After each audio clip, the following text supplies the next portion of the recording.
അപ്പൊസ്തലനായ പൗലോസ് റോമർക്കെഴുതിയ ലേഖനം അധ്യായം 4. എന്നാൽ നമ്മുടെ പൂർവ്വപിതാവായ അബ്രഹാം ജഡപ്രകാരം എന്തു പ്രാപിച്ചു എന്ന് പറയേണ്ടു. അബ്രഹാം പ്രവൃത്തിയാൽ നീതീകരിക്കപ്പെട്ടു എങ്കിൽ അവന് പ്രശംസിപ്പാൻ സംഗതി ഉണ്ട്, ദൈവസന്നിധിയിൽ ഇല്ല താനും.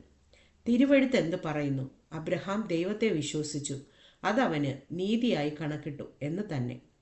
എന്നാൽ പ്രവർത്തിക്കുന്നവന് കൂലി കണക്കിടുന്നത് കൃപയായിട്ടല്ല, കടമായിട്ടത്രേ. പ്രവർത്തിക്കാത്തവനെങ്കിലും അഭക്തനെ നീതീകരിക്കുന്നവനിൽ വിശ്വസിക്കുന്നവനോ അവൻ്റെ വിശ്വാസം നീതിയായി കണക്കിടുന്നു. ദൈവം പ്രവൃത്തി കൂടാതെ നീതി കണക്കിടുന്ന മനുഷ്യൻ്റെ ഭാഗ്യം ദാവീദും വർണ്ണിക്കുന്നത്, അധർമ്മം മോചിച്ചും പാപം മറച്ചും കിട്ടിയവർ ഭാഗ്യവാന്മാർ, കർത്താവ് പാപം കണക്കിടാത്ത മനുഷ്യൻ ഭാഗ്യവാൻ. ഈ ഭാഗ്യവർണ്ണനം പരിച്ഛേദനയ്ക്കോ അഗ്രചർമ്മത്തിനു കൂടെയോ? അബ്രഹാമിന് വിശ്വാസം നീതിയായി കണക്കിട്ടു എന്നല്ലോ നാം പറയുന്നത്.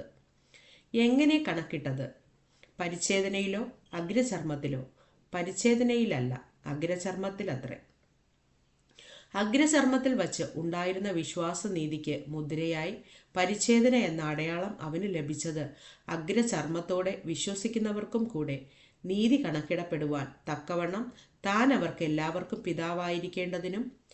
പരിച്ഛേദന മാത്രമുള്ളവരല്ല, നമ്മുടെ പിതാവായ അബ്രഹാമിന് അഗ്രചർമ്മത്തിൽ വച്ച് ഉണ്ടായിരുന്ന വിശ്വാസത്തെ അനുഗമിക്കുന്നവരുമായ പരിച്ഛേദനക്കാർക്ക് പിതാവായിരിക്കേണ്ടതിനും തന്നെ. ലോക അവകാശിയാകുമെന്നുള്ള വാഗ്ദത്തം അബ്രഹാമിനോ അവൻ്റെ സന്തതിക്കോ ന്യായപ്രമാണത്താലല്ല, വിശ്വാസത്തിൻ്റെ നീതിയാലല്ലോ ലഭിച്ചത്. എന്നാൽ ന്യായപ്രമാണമുള്ളവർ അവകാശികളെങ്കിൽ വിശ്വാസം വ്യർത്ഥവും വാഗ്ദത്തം ദുർബലവും എന്നു വരും.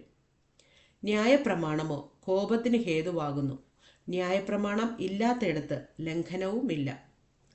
അതുകൊണ്ട് കൃപാദാനം എന്ന് വരേണ്ടതിന് വിശ്വാസത്താലത്രേ അവകാശികളാകുന്നത്.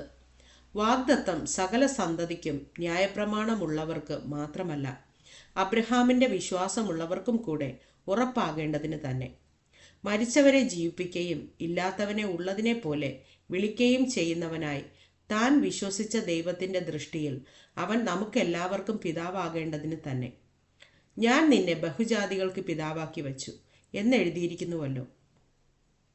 നിന്റെ സന്തതി ഇവണ്ണമാകുമെന്ന് അരുളി ചെയ്തിരിക്കുന്നത് പോലെ താൻ ബഹുജാതികൾക്ക് പിതാവാകുമെന്ന് അവൻ ആശയ്ക്ക് വിരോധമായി ആശയോടെ വിശ്വസിച്ചു.